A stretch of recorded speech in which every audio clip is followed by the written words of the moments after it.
Hi everybody, thank you for joining us. Please don't forget to subscribe to the channel. That's going to be the red R towards the bottom right. Give us a like, leave some comments, let us know what you guys think about these videos. So today guys, we're going to do a quick video. I'm going to show you guys how to reset the lifetime count on some of the items that are replaced on the printer, like the filter or the maintenance station, or maybe you want to reset the lifetime count on your carriage. Now before you guys do this, please make sure you call Ricoh tech support and let them know that you're resetting the lifetime count, because once you reset this, maybe start getting some kind of printing issues like nozzles dropping, maybe some errors with the maintenance station. That way it can be logged that you have resetted the lifetime count on these parts, and now it's about time to get those replaced. All right, guys, so let's go ahead to our control panel here.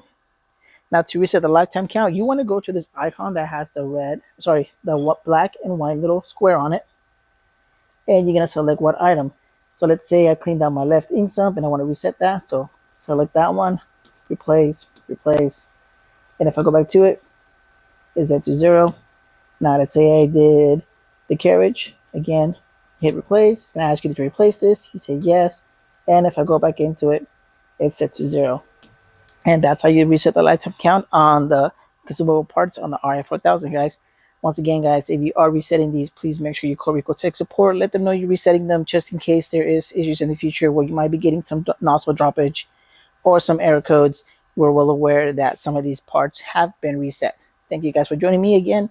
Don't forget to subscribe to the channel. That's going to be the red R towards the bottom right. To leave us a like, give us a comment, and we'll see you guys next time.